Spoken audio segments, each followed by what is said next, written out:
Today's guest is happiest when he's helping a person to see movement as a joy. Through personal training, he followed his passion for sports into a career with 24-hour fitness, certifying trainers around the country before following his dream to educate.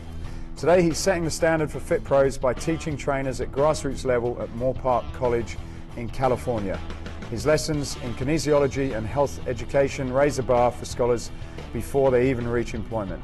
For added benefit, these courses also prepare students for further certification with the National Strength and Conditioning Association or the National Academy of Sports Medicine. An expert in both fitness knowledge and business nous, I'm pleased to welcome Jeff Kreil to the Escape Your Limits podcast. Did I get that name right? You got it. You nailed it. Thanks, Matthew. Appreciate it. Great to be here. Well, this is very, very impressive to be here. That says a huge, great big tire. Is that what you've been warming up on before the podcast? That's right. We got lots of fun toys to play with. There's no question. Yeah. So tell us a little bit about what goes on here. Well, Moorpark College is a really big school as it relates to what's called a career and technical education, and there's a big push at the federal and state level to do job readiness training, and we have an exercise science program here at the college that really does prepare people who are interested in not only part-time employment in careers, in fitness and health, but also careers. Like, this is what they want to do until they die. And so our program, the exercise science program, has a separate program underneath it called the Fitness Specialist program. And that program is really designed to be for entry-level trainers to be able to learn some of the basics behind assessment, program design, client interactions and relationships, how to build a business. And so we even have a relationship and work together with the business department, even our nutritional sciences department, to try and give more of a holistic approach to what trainers would be doing in the real world, not just reps and sets and program design. Right. We're actually right now in the process of building more advanced classes, more advanced coursework, so people who already left the program and now they're in the industry can now come back and take classes on corrective exercise and movement analysis, advanced performance enhancement for strength and conditioning for athletics. We have a new business management course that's going to be coming out for fitness professionals, behavior modification courses, special populations courses. So what we have kind of seen at community colleges, we're hoping to take that to be a new standard, what we're going to be doing. Right, okay. So what's your background then, Jeff? What do you start? Wow, that's a good one. So I started off actually shooting hippos and yelling at tourists at Disneyland, and majoring in kinesiology at Cal State Fullerton, and realized, wow, working at Disneyland isn't really helping me to go towards my desire of helping people move. And so I decided to be a personal trainer. That wasn't really my end goal. My end goal was to be a strength conditioning coach. I figured working with athletes, I love sports, would be my end game. And in my endeavors in personal training, just fell in love with working with all sorts of people. I got a chance to work with kids and seniors and people who wanted body composition change, and also athletes as well. And I ended up taking that into management at 24-Hour Fitness, and I kind of jokingly say I grew up at 24-Hour Fitness. I ended up being there 10 years and ended up realizing a passion that my manager saw in me that I didn't know, which was teaching. And she asked me to do some local workshops for our members and clients, and I loved it. I loved everything about it, and to see them learn and to see them apply it was just so exciting for me. And getting the opportunity then to apply at what was called the 24-Hour Fitness University. We actually had a university, an in-house program or department that did certifications and such. And how many years ago was that? Yeah, that was in 2001. Okay. And so actually not even. That was actually, no, I'm sorry. That was in 1999 when I first applied for that position. In 2000, I got it in 2000, and then 2001 it transitioned to Apex Fitness, which was the brainchild of Neal Spruce. And so I got a chance to work under Neal for many years. And I was traveling all over the country teaching classes for 24-Hour Fitness and other companies as well, from Pure Fitness to World Gym. So it was a great opportunity, and I loved teaching. I loved, because I could relate. I'd been in the trenches, I'd worked with clients, and now I could give these folks an idea. Here are the things you want to try to avoid, and just know this is what you can expect, and be able to apply that with anatomy and physiology it was so much fun. I had so much fun. But I knew that even though after that I went off and got an opportunity to open up some gyms for a franchise location, I did that. I was very successful, but it just wasn't in my heart. It wasn't there. I didn't have I couldn't wake up every morning going, I'm really doing what I want to do. And my wife knew it. She's way smarter than I am. And I knew education was where I wanted to be. And I actually had written down a goal for my life with an old colleague of mine on an airplane on a business trip. And it was to teach at a community college and to do a program like this and help employers find quality candidates and help quality candidates find gainful employment. And God's blessed me every day since. So it's exactly what I wanted to do. I applied here. I had no formal like academic background other than the private sector. And Moorpark College took a chance on me, and it's been amazing. It's been an amazing ride. This program's now been approved by the state for 10 years. It's been great. Right.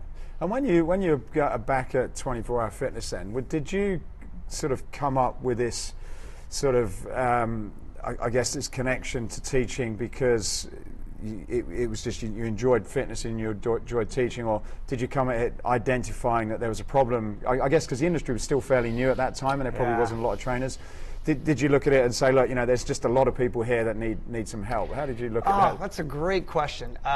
Matthew, what I had seen that we had built, and it was a collective, it was definitely collective. So many people with so many great talents and skills put together this, what I thought was an unmatchable in-house certification that only belonged to 24-Hour Fitness. But people were coming in with degrees in kinesiology, a master's degree in exercise science, or they have the whole alphabet soup of letters behind their name that they have these certifications.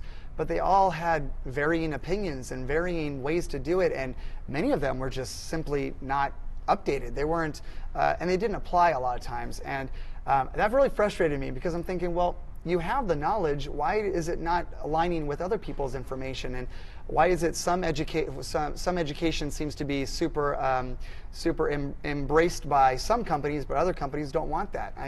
And so it just seemed to me there was so much misalignment in the educational platforms, and that was frustrating for me. And I knew it was frustrating for a lot of trainers too, because they're like, well, I was told I should get this certification, but this company doesn't even like that certification. They won't even hire if you have this one. So my frustration, this whole concept was really built out of frustration, and it was, well, if not me, then who? Who's going to do this? And some programs, some colleges were already giving it the old, for lack of a better term, the old college try, but they were definitely falling short. I think having emotional attachments to certain types of curriculum, certain organizations for certification, that in some cases companies don't even want to hire you if you have this. Like, yeah, it looks good on a resume, but to who?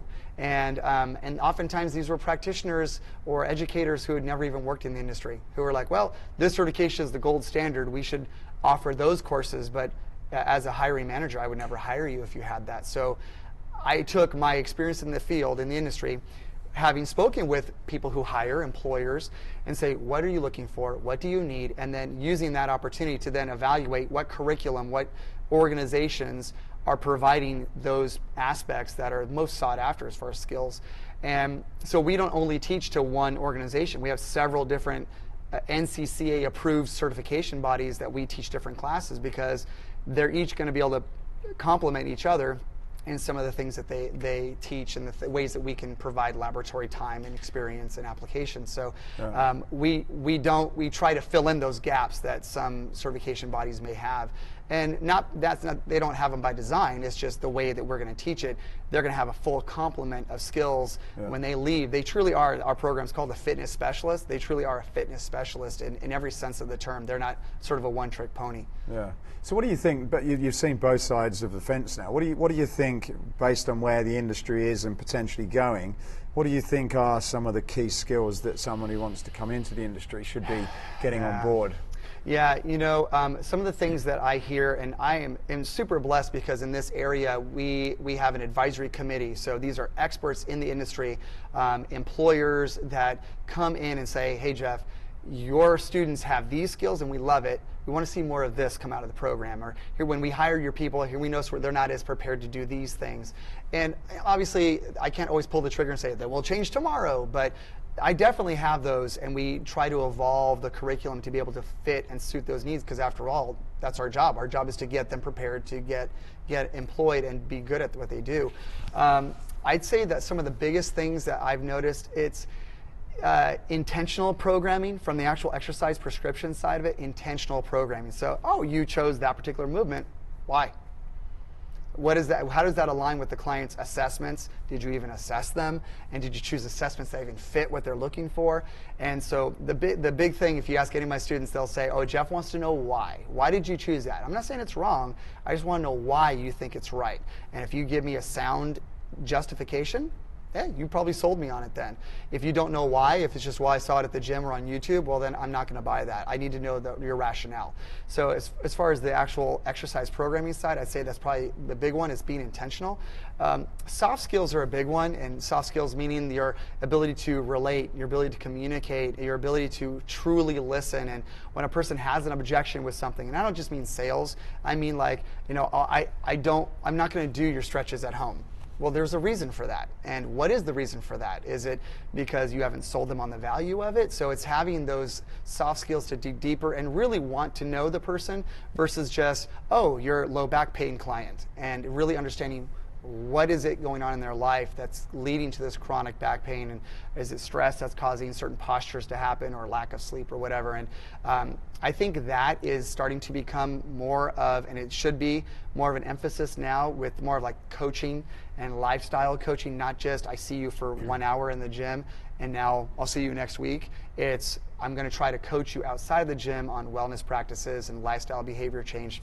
And that's a big one that I think we are seeing with employers saying, we have clients, but we're not retaining them well enough. And I think a big part of the lack of retention is we're losing touch with those people once they walk out of those doors. Right, right. Yeah. And what do you think about the new, I call it boutique trend, or small group training? Is that a specific skill set that you can that you can train people to be good at?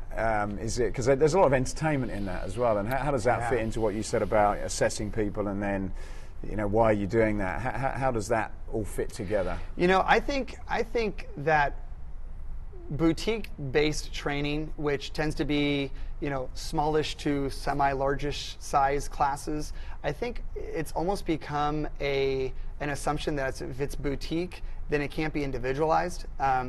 And there are definitely some providers of boutique-style services that feel that it can't be individualized. I will absolutely fight that to the death. I think that it's all about how you deliver your programming. I come from a background where I actually ran my own group-based workout facility. I owned my own gym. I've done park-based stuff. And if you ask any of my clients, they would say, well, he knows everything about what's going on because I forced myself to. And I think oftentimes we just kind of assume if it's going to be group-based that we can't have that interaction that we need. And there are a lot of boutique places that really try to work on that interaction, from, you know, at the point of first contact when they enter the doors, to the individualization, be able to see your feedback up on a monitor, to, you know, getting emails and communications and stuff when they're not there. So I think one of the things that we do is we take a look at all the things that are trending essentially in fitness and say, all right, what are we doing to serve those populations? So obviously one-on-one training, that's not going to go anywhere. It's definitely a big staple of what we do in personal training, but it's not the only thing anymore. And if a person who has enough qualifications and enough experience and really is worth their time to do one-on-one, you're going to pay pretty good money to do that, and they price themselves out of the market in many cases. So there have to be alternatives too. So small group based stuff up to 5 people, larger group up to 25 to 30 definitely brings the price point down. And so what we do is we say, all right, we're going to give you the tools to make you proficient at the one-on-one stuff, the much more individualized programming side of it.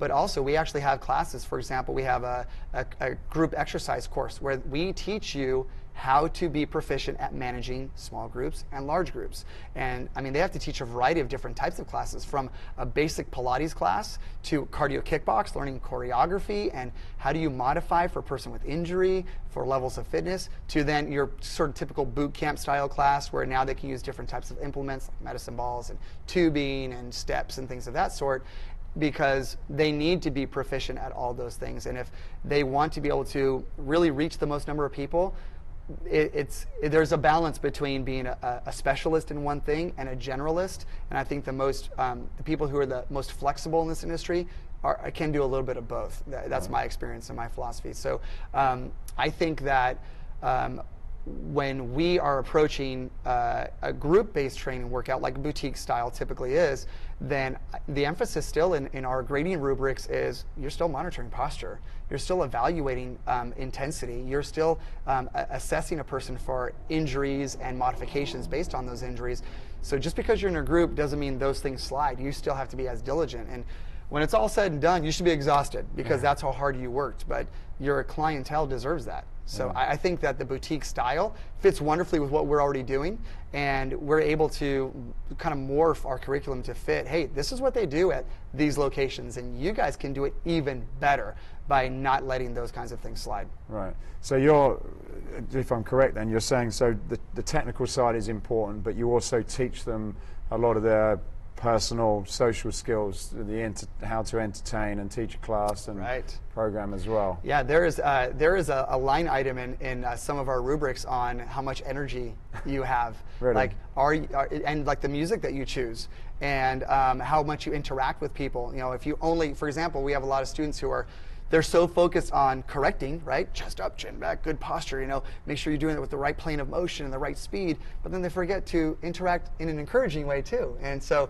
hey, great job with that foot, and I love how you're slowing yourself down, or hey, that's okay that you rested. When you're ready, go right back into it. It's having the encouragement side of interaction too, which is part of the showmanship that comes with what we do. I mean, ultimately, you know, there's a reason why group exercise instructors who are really good at what they do have, I kind of call this sort of zombie following. These people are like, you're at this location, I will drive there. It's out of my way, I will go there. It's 5 a.m., this one instructor who's jam-packed. It's not because it's kickbox, it's because it's that person doing kickbox. And they have built a value and they've built a following because of the individualization and the personalization that comes with how they conduct themselves. Right.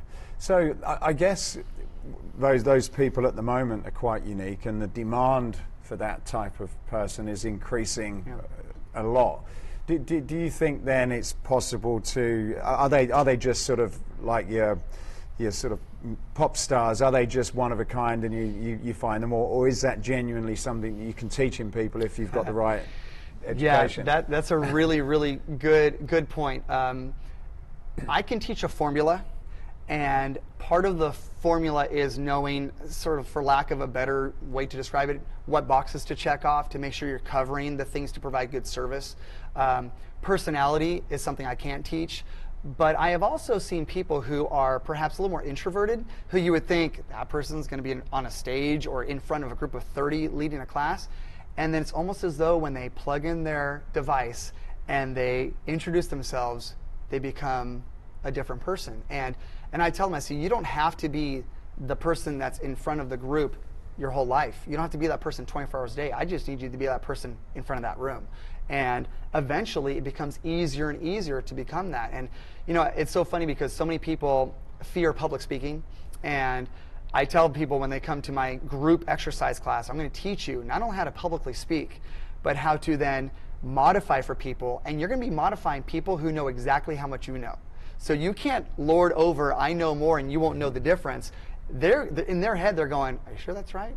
You better know that stuff. And so it's the scariest situation you'll ever have. I mean, when I teach my workout classes, they go, Jeff said it, it must be true. These people are going, that's not what we learned in class. I hope you know what you're talking about.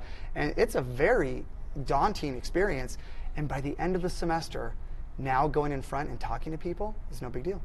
And it's amazing to see that transformation. Even the most recluse, introverted people, it may not look the same as a person who's already outgoing and very, gregarious, but to see those people who were like, you can say that they were absolutely trembling before they started their class, to now be like, okay, I got it. And it's so neat to see. So I don't want to say I can train that into you, but we can definitely give you enough opportunities where being in that situation is not nearly as frightening, and it's much more enjoyable, I guess. Right. So seeing, again, things from both sides, developing this course specifically for those, and then seeing what's happening around the industry. What do you think are some of the things that people who are going into opening a business and opening a boutique, what are some of the things you think they're probably not getting right that they need to probably be doing? Well, you know, I do think that oftentimes people who get into, well, any industry, I mean, we can use fitness as our example, obviously, but anything that they're passionate about the delivery of the service, not usually passionate about the back end of the business. You know, I have to go and do guerrilla marketing and hit the streets and pass out flyers, and I have to manage my books, and I have to make sure I have my budgets, and, you know, am I going to take out a loan? And, you know, I mean, all these things that happen is sort of behind the scenes. I think that oftentimes people get super excited about, I can't wait to do it on my own and run it the way I want, but they don't know how it should run. And I think oftentimes the business aspect of it ends up being almost an afterthought until they're smacked up in front of it and realize, I don't know how to do the business part. I just want to train clients, which is why oftentimes I tell new people, start off at a big box gym.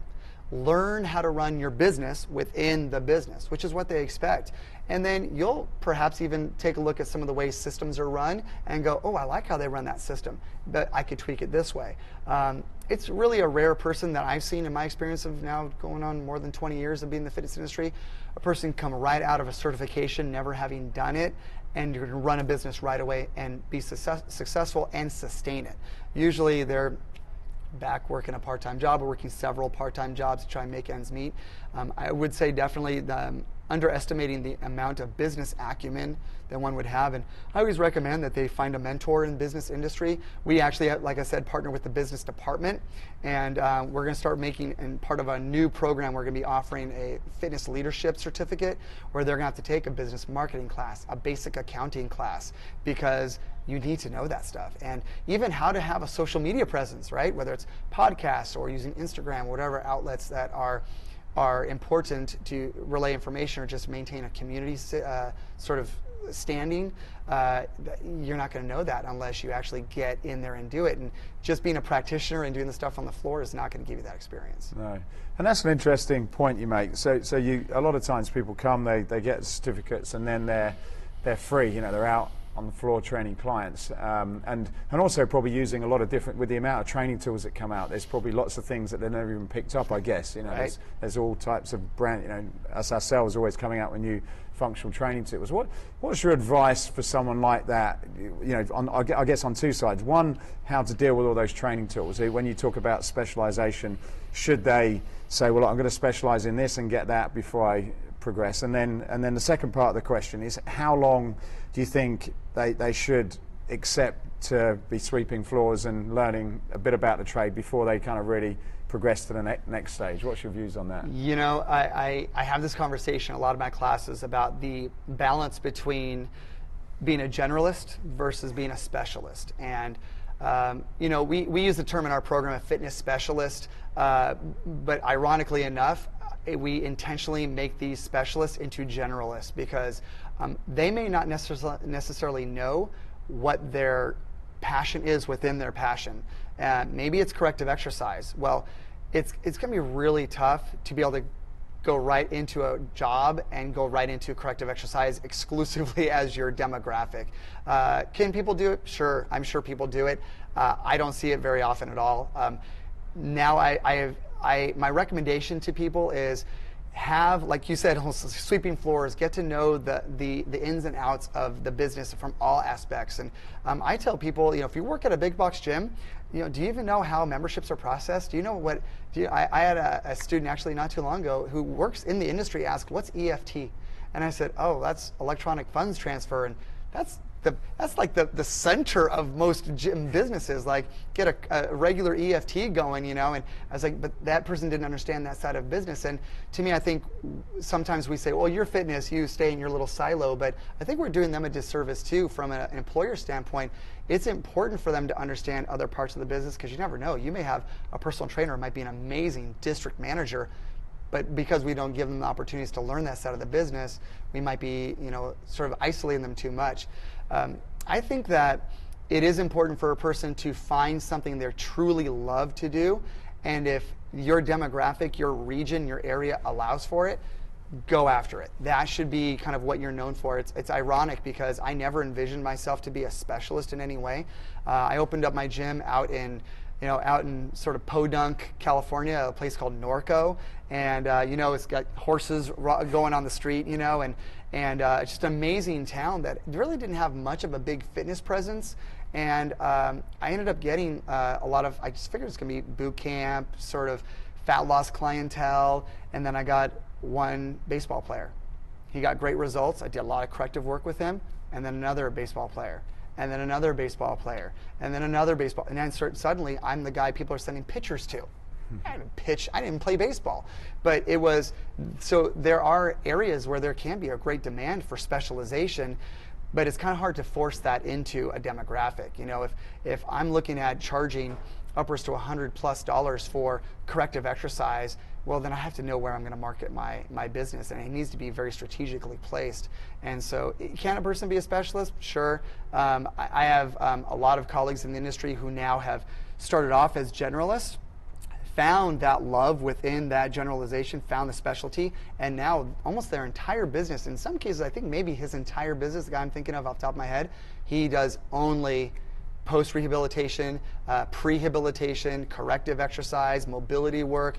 And so he has built this amazing network of physical therapists, chiropractors, licensed massage therapists, and he refers out and they refer in. Right. And he has built his practice, but it's taken 18 years. Yeah. Didn't happen right out of his program or whatever he did. It took time to build that from generalization to specialization. Right. Okay, that makes sense. And what's your relationship here at the college with the commercial businesses? Yeah, it's awesome. It's funny because I kind of joke with my wife and say, with all the things I do at school, and once in a while I get to teach a class too. It's ongoing. I really do feel it's my responsibility to help these students who wouldn't know anybody in the industry to connect those people with the industry. And it's my job, it's sort of my duty for the industry to be connected with quality candidates. I mean, I want to hear their feedback, and I want the students to tell me feedback about employers too. And I've gotten feedback. Like some employers, I'm like, yeah, I'm not going to market for you. I've gotten this feedback about how you treat people. I'm not going to do it anymore for you. You start changing and show me how you guys are changing. I'd be glad to do it. So it's kind of fun because I can kind of protect the students, but I can also protect the employers too and say, a lot of employers will email me or call me directly. I mean, many of them have my cell phone and they go, okay, I got a candidate. They say they came out of your program. Tell me about them. And if they came out of my program, I know about them. And so it's great because it's an ever-evolving sort of recruiting pool for industry to be able to see different cohorts that come through and go, wow, we got a really strong group. And how many people do we have that can be good at group fitness versus one-on-one? Do we have any people who are more passionate about corrective exercise, working with youth? Even people who are passionate about working with, I have one student right now who's a military veteran, and he wants to do a lot of stuff on working with veterans and even on the tactical side of stuff with law enforcement. And so, I mean, he is already starting to realize this is a niche that he wants to pursue. Well, I know that because he's in my program and I can direct him into the right places in the industry. So it's really been great because as the students who take this information and make a name for themselves, they are then subsequently making a name for our program. Yeah. So a lot of people will be like, Jeff, look what you've done in the program. I'm like, well, yeah, I led them to water, but they're the ones who are doing all the work, and they're the ones giving the program a great reputation and creating that credibility. And then as a result, when the local employers, from local mom and pop, boutique style ones, even just people who run their own business, they want to hire one part-time person to help pick up a couple of workout classes. They see the quality that comes out, well, that helps their business too. Yeah. And I tell them all the time, I say, employers, don't hire a person who's completely green, and now you have to take your personnel, your time, your financial resources to then bring them up to speed. Send them here. And if they're really serious about it, they will take the program, at least a couple of classes, and then I'll have a good idea of what they're all about. And then you'll know if they stick with it, they're a candidate who's probably going to want to stick with you. And then, of course, when they come in, they'll have way more information, more knowledge, more education, more experience, because they get hours upon hours of hands-on. Now, the amount of time they need to get up and running is much, much faster. Right. So it's a really great opportunity to be able to help employers in that way. Yeah. What sort of trends are you seeing from the employer side? Are they asking you for different things they were when you started the program? For sure. Yeah. It was funny because I think a lot of it was, we just need trainers. And then I would push back and say, but what do you need from them? And because we're making trainers, but but we're still seeing turnover, right? You've hired a couple people and they're not there anymore. So obviously there's some kind of gap in this knowledge. Some of the big ones is some employers will say specifically, we need niche trainers. We need people who specialize working with youth. We have a senior population. How do we work with those people? We don't have anyone who's comfortable working with seniors. And then of course we have a lot more. We're seeing corrective exercise. People are now realizing, well, I'm not going to go to a physical therapist. Can't I just go to my gym? Well, but who are you going to go to at the gym? And so now we have people. It's shoulder pain, it's low back pain, very common. Plantar fasciitis, and we're talking corrective exercise. And so we heard that need, and we built a brand new corrective exercise class. And it's very advanced. And these students get hours of assessment, practical to hands-on with actually training a person working on corrective strategies. And we even bring practitioners in from the industry to come in and talk to them about, here's what you're going to see from chiropractors. And we see, wow, there's a lot of alignment there, to people who are doing this as a profession. I've niched, and this is what my niche is, and you guys can do that stuff too.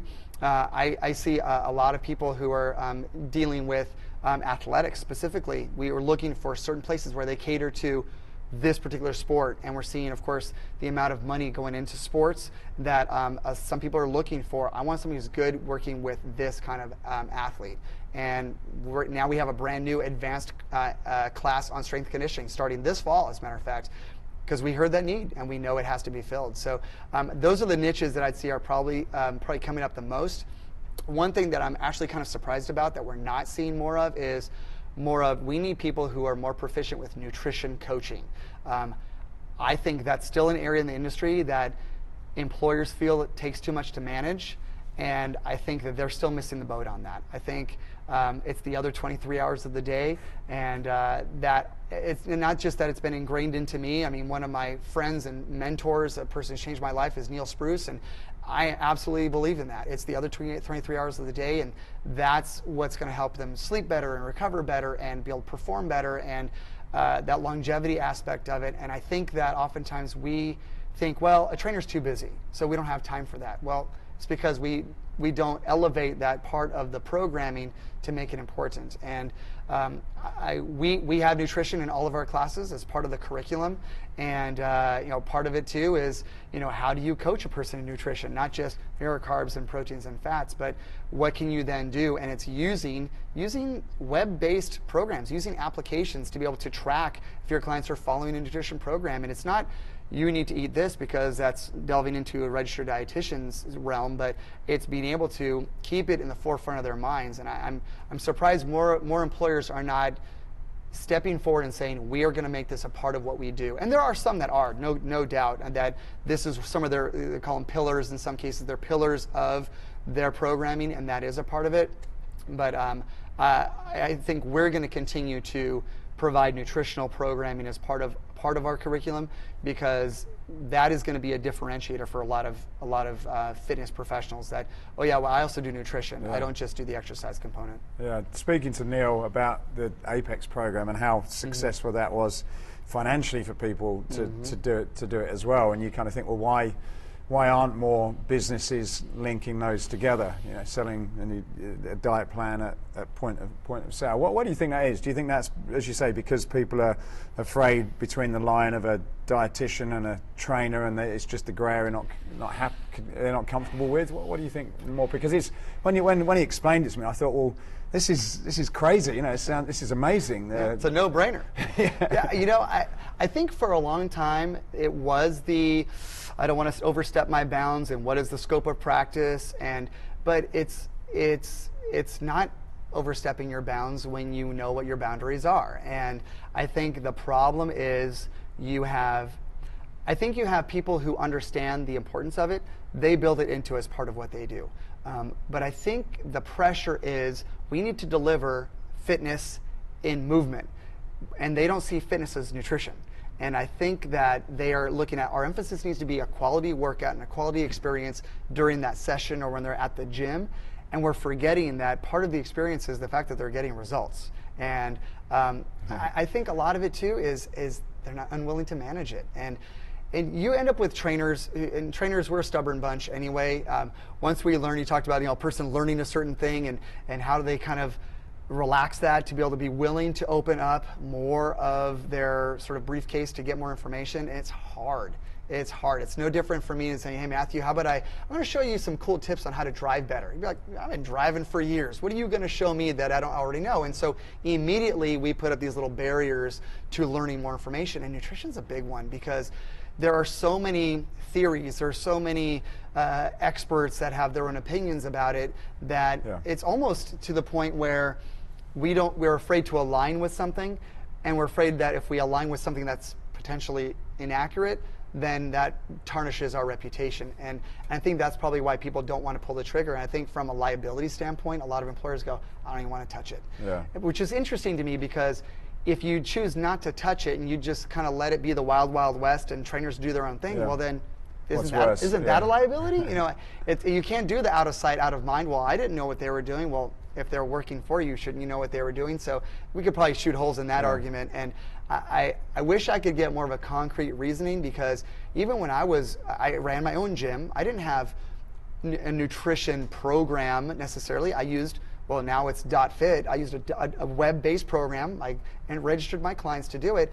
And it was passive income for me. They had supplements that were sent there, but I didn't write the nutrition programs. They were using the web-based nutrition program that was created by an expert, a dietitian. I didn't have to be the dietitian, which removed a lot of that pressure off of me. It was, let me help you manage that, and I'm going to coach you for it more rather than me being prescriptive. And that's, to me, where we overstep that boundary in many cases. So I think the coaching side of it is where we're missing that, and I wish I could tell you that this is where we're missing it and why we're missing it. But people who are really doing a good job, they're not missing it, which is why they are the most successful people in the industry.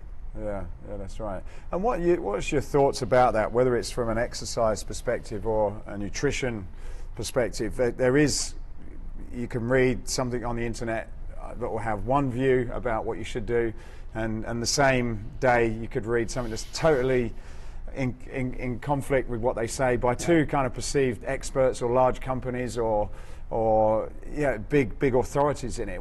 How do you, as an organization and a credible organization that are teaching people, how do you, I guess, do two things? One, keep up to date with new trends, and two, sort of decide which side of the line you step on without totally watering down what you're doing?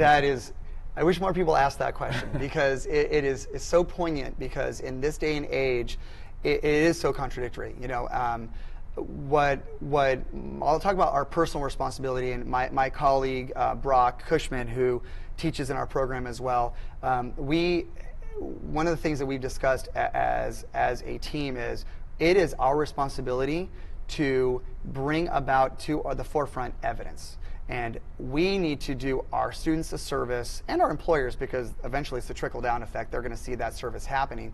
But we need to do them a service by being up to date. And the way we do that is, I have certain journals that I subscribe to, and of course we go to different conferences through like Ideas, when we go to every single year. And we encourage all of our students to go as well.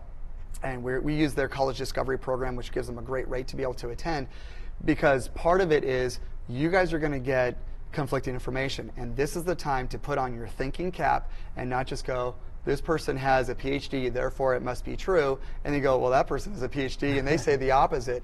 And it's hard. And so what I tell them is, let's do this. Let's go down to the basics of what we understand about current evidence, what we know to be truth for what we know today, because ultimately truth is truth, and we all know we have a patella, what it should be doing. Let's figure that out, and then let's decide, if I can see how a person moves, or I see how a person is supposed to lose weight or gain weight, what does current evidence show us aligns? And then based on that, oftentimes I won't even give them an answer, which drives them insane, because I say, well, you tell me why you think that's true.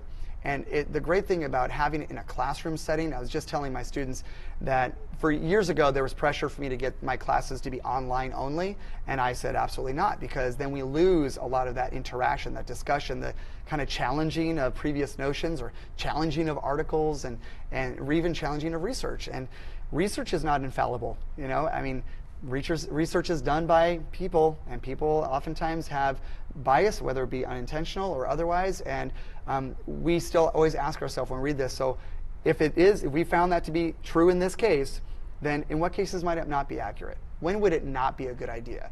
I have found myself over the course of over 20 years of being in the fitness industry, of being way less black and white about stuff, and usually when a person's super black and white, like right or wrong, I usually go, yeah, and I jokingly say, and my students who love Star Wars get it, I say, only Siths deal in absolutes. Like that's, when you say it's either this or it's that, then there is a whole lot of opportunity in between where maybe, yes, that is maybe optimal, but maybe there are a lot of steps back we got to work on before we get to optimal.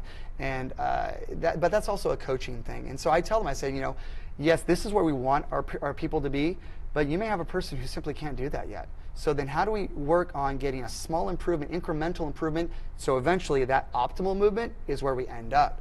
And so it's a lot of us going, okay, let's pause, let's stop the lecture, let's stop the lab, let's all gather together, now let's banter, let's talk, let's discuss. Well, what does the book say? Okay, now what do the citations show? Well, let's look that one up, and we'll dig deeper if we have to, and it's so much fun because people go, oh, it's so funny because my physical therapist told me this, and I said, all you have to do is ask why. Ask why. And see if they know the why. And sometimes they do, sometimes they don't. Or maybe the why is completely inaccurate. Or maybe the why is based upon information we knew 10 years ago. And you know, it's not that we're trying to show people off and say, oh, ha, puff off my chest. It's about asking ourselves, is the way we do things now better than what we did before? And is what we're going to do in the future going to be even better? Yeah. And it doesn't mean that we looked at 10 years from now and go, oh, everything we did was wrong. And I said, well, you can't say that. We didn't know 10 years ago what we know now. And I hear this oftentimes when I sit in on lectures and people are like, you know, oh, the way we trained is wrong. Like I've heard people say, you know, knowing muscle names is ridiculous. I'm like, well, yeah, you can say that because you already know muscle names. So you can talk about all this other stuff and talk about fascia and force couple relationships, but it's easy for you because you already have the basics. So now you have the ability to dump the basics and move on to something more advanced. People who don't even have the basics can't do that yet. So I don't know, I think it's kind of hard for me to align with somebody who knee-jerks and says it's this or it's that. I'm not an alarmist, so usually I don't jump on a bandwagon. I want to sit back, I want to chew on it, I want to see it, I want to hear it, I want to talk to other people who are using it, and then I'll say integrate this as part of your toolbox.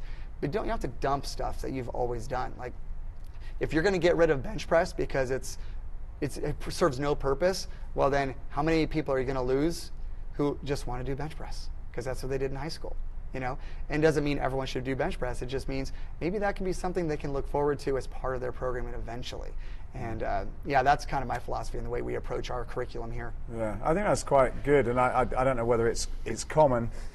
Certainly, the little bit I did at school was very much you just took what you were given and you had to remember it and repeat it back. And I guess what I like about what you're saying is you are kind of teaching people to think. It's like, well, I don't know is the answer, but you know, getting people to question and think and look and explore. I think regardless of what you do is a good habit to teach people. Agreed. And I think if you've got that curious mind, as you said, you know, ask why, then you're probably going to make a better decision in that particular case than someone who's just saying, well, that's what I was taught and I'm going to give it to you, because as you say, they might not be able to move in that way. Yeah, you know, on top of that, you know, part of one of my classes is known for this final project. And they have to create a program, a workout program, but the biggest part of the project, you ask any of my students, they'll say, is the rationale. So if you give them 10 repetitions, you have to tell me why. You give them 30-second rest period, you have to tell me why. How does it align with their medical conditions, their previous exercise experience, their current goal, their occupation, their recreational activities? I need to know everything. And they all look at it and go, this is horrible. But I say, but when it's all said and done, you know why. So you can never say, well, I don't know why I chose that exercise, or what's the purpose of doing that. You will sit back and go, well, maybe there's a better choice. And that's what it is. It's creating critical thinkers, not just people who regurgitate content. Because, I mean, I'm certified by a number of different organizations, but I'm not a zombie to them. And I love it, and because I'm able to say, well, this is true, but keep in mind this, and this content may be more applicable to that client. And it's amazing to create this new generation of people who really truly think rather than just espouse a person's philosophy. Yeah, makes sense. I like it. So how do you? It sounds like an amazing course that a lot of people would really, thank you, and should be part of. How do you scale this from beyond the Moorpark area? How do you take it to more people? Well, you know, that is ultimately going to be the biggest concern that we have. Is we could very well go completely online and offer people in Alaska to take our classes, but I've actually surveyed a number of my students about this exact thing and say, you know, what would you think if this class was an online course only, what we call a hybrid course, where we'll have online lectures, but we'll have hands-on practical application. And to a student, all of them say no. The lectures create opportunity for discussion and interaction and hands-on demonstrations. Right? You know, Ellery, get up. Let's move the desks. Let's go and try this out. And you know, and even my stupid, ridiculous stories and my dumb impressions, and they make things memorable, and they give them an opportunity to truly grasp the content, so they can go and deliver it to their clients. And you know, I think that one of the beautiful aspects of the community college is truly serving the community. And I get people as far as you know, neighboring counties who are driving 30, 45 minutes to come here. They're doing it in between clients to come here, or they're working in a different career field completely because they want to start a second career or start something else. And I think that the intimate part of being on campus, in a building, with your cohort, with your colleagues, with face-to-face time with an instructor, I think is invaluable. And we're always going to have that sort of regional attraction, and it's probably not going to extend too far from that. Now, the good news is there is a ton of value for global employers, your big box gyms that have hundreds, if not thousands, of locations, to encourage people to come here, because then they can go anywhere. So, and I've had people who come through my program and now they're living in Oregon and they're running fitness programs. I have people who are doing it in the military, running fitness for veterans or whatever. I mean, so our reach does extend. It does have this little branch off into other areas, but it does start at the local level, and I kind of like it that way, because when these students come to a community college and go, this is awesome, this is great, now they move on to other things, they're already taking it to Texas and North Carolina. So my students are emailing me, thanks to your program, now I got a job here, now I'm a strength conditioning coach at this university. It's like, what? It all started at a little community college. So they're able to take this and then branch it out. Our ability to market outside of that kind of is outside the scope of what we want to do, because I think we'll lose the intimacy side of what I think makes us really unique. Yeah. So you just get big waiting lists then for people to get on the course. Well, that's the hope. That's the hope. We haven't had a problem yet, but we definitely, you know, one of the things I think we just kind of lack is more of a directed marketing opportunity.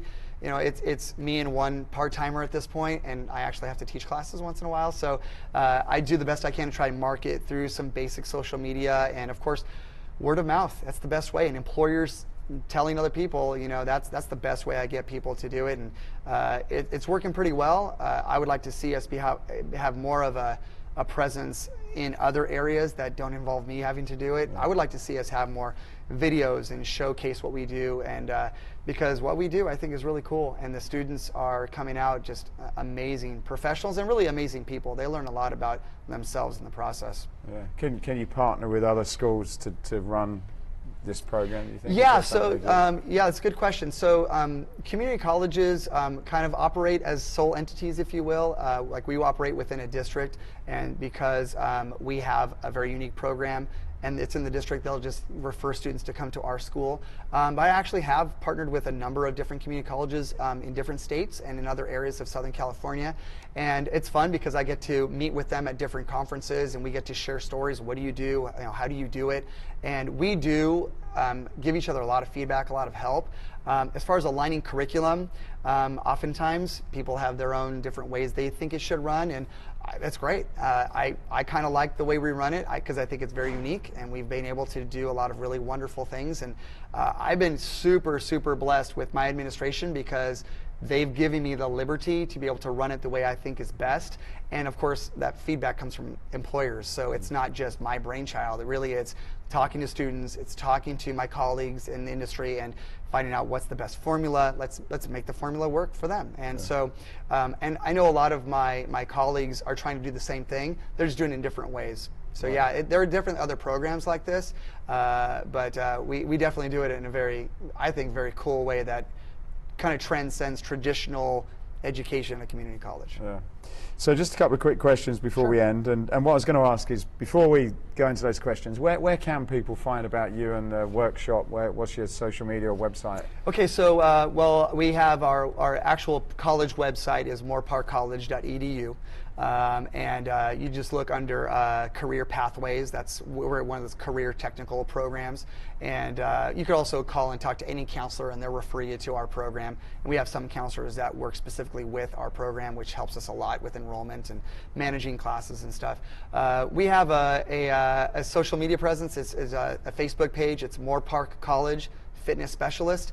And so I put on there job offers from employers, new classes that we're offering, of course, footage from our classes when we're doing some really cool activities, videos. We have special events that we actually run. We have an interns that actually do projects where they run health and fitness events, and it's their brainchild. They come up with obstacle courses to this thing called a pentathlon, and they bring in employers to come in and sponsor the events, and it's all the students doing this cool stuff. So we use that as a really kind of a cool way to showcase what we do. We also have a YouTube channel, and we have videos of interns doing little 2-minute corrective exercise, how to do non-traditional exercise on a treadmill. I mean, it's fun to see the things they come up with, and the ways they're so creative in putting themselves out there, because that's kind of a scary thing to be on video and being in front of the world. And it's kind of fun to see people I interact with at big world conferences, and they go, "Hey, Moorpark College, I saw your video." And I'm like, "You did?" Like, we're just a little tiny college in a little part of California. So it's really neat to see. And I wish we could have a bigger social media presence. We just don't have the personnel to be able to manage that at this point. But yeah, those are basically the best ways to come find us. Right, okay. So what's your favorite bang for buck exercise then? Bang for buck.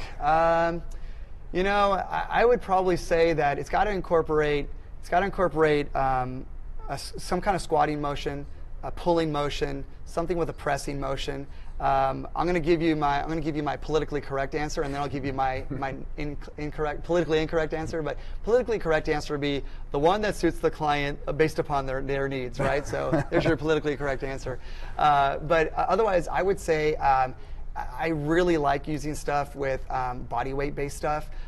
So I love using, like, whether it's cross cores or TRX or things like that. But I love things that incorporate like a lunge to a row to an overhead press using like suspension training or tubing. I want to see stuff that incorporates integration of upper body, lower body. Then of course being able to progress from that, adding in rotation, adding in, changing the base of support, like staggered stance to single leg, and let's add in different movements of the trunk and spine, and let's be creative with that. So pretty much anything that adds in a squat, a pull, a press, and obviously works on proprioception, their sense of awareness in space. So you could probably come up with 1,000 exercises just from that general description. Okay, very good. We talk about nutrition. What kind of nutrition or supplementation, if any, are you taking at the moment? So I realize that my diet is not ideal, and mainly because we don't even know what ideal is. We come up, the National Academy of Sciences comes up with new recommendations all the time, every few years. So a multivitamin is a must. In my whole house, it's a must. I mean, from my 6-year-old to me, everyone in my house takes a multivitamin. And then I don't have much dairy in my diet, so I definitely have calcium as well. And I use omega-3 fatty acids as well. Just so much evidence to support that. And my wife and my kids are all on it as well. And I use a probiotic too.